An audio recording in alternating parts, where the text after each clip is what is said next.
নমস্কার, আমি সাধু বাবা আপনাদের সামনে। আজকে একটু উপদেশমূলক কথা আপনাদের সামনে তুলে ধরছি। এটা জেদ আর অহংকার, এরা কি করে? জেদ ও অহংকার মানুষকে দিশাহারা করে। তারপর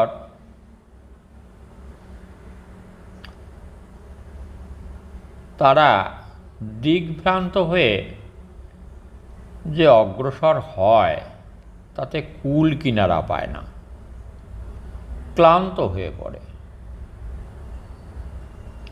আবার ক্লান্ত হয়ে তারা কেঁদে মরে।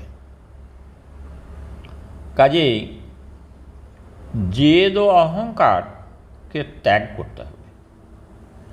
বেশি জেদ, বেশি অহংকার মোটেই ভালো নয়।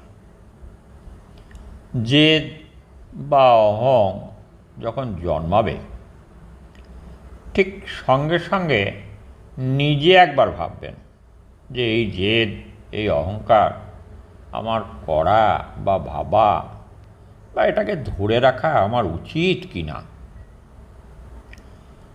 নিজের দোষ কতটা সেটা দেখুন। নিজের দোষ দেখাটা খুব ভালো, অপরের দোষ দেখা মোটেই ভালো নয়। যারা অজ্ঞানী তারা তো ওই জেদ আর অহংকার তাদের বেশি হয়, এতে তাদের নিজেদেরই ক্ষতি হয়। জেদ অহং নিয়ে কাউকে ছোট করব, শাস্তি দেব, আমি কিছু একটা করব, এ ভাবনা কিন্তু ভালো নয়, মিথ্যা। কারণ কোনো মানুষ কাউকে কষ্ট দেব, শাস্তি দেব বা কিছু একটা ক্ষতি করব, এটা মানুষ পারে না। এটা যদি পারে তাহলে ঈশ্বর পারে। যদি কারো মধ্যে কোনো শক্তি থাকে তাহলে যুক্তির দ্বারা প্রমাণ করা উচিত, তাহলে সবাই মেনে নেবে। বুদ্ধিমান জ্ঞানী মানুষ জেদ আর অহংকার রাখে না। বুদ্ধিমান জ্ঞানী মানুষ যারা, তারা অবশ্যই জেদ অহং ত্যাগ করবেন। এগিয়ে যাওয়ার যে চেষ্টা সত্যের পথে, ন্যায়সঙ্গত, বৈধ বা সাফল্য পেতে যে জেদ বা অহংকার কিছু ভালো করে, এটা অনেক জায়গায় ঠিক, তা না হলে তো সাফল্য পাওয়া যায় না, এটা সত্য। তবে সেই জায়গাটা আলাদা। সেই জেদ বা অহং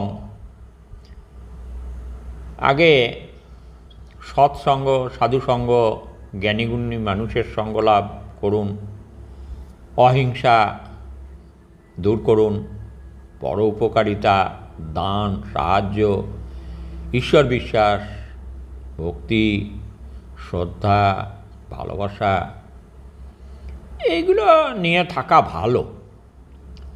যাদের মধ্যে এই গুণগুলো আছে তাদের ওই জেদটাকে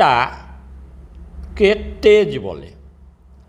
যাদের মধ্যে এইসব ভালো ভালো গুণগুলো রয়েছে তাদের যে জেদ, সেটা তো জেদ নয়, সেটা হলো তেজ। আর যাদের মধ্যে ওই গুণগুলো আছে, সৎ গুণগুলি, তাদের যে অহংকার, সেটা তো গর্বরূপে প্রতিফলিত হয়।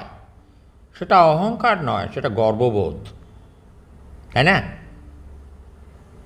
আজকে এই যে এটুকু বললাম, একটু চিন্তা ভাবনা করে দেখবেন ভালো লাগলো কি না? হ্যাঁ, যদি ভালো লাগে তাহলে জানাবেন, যেভাবে জানান। ভালো থাকুন, নমস্কার।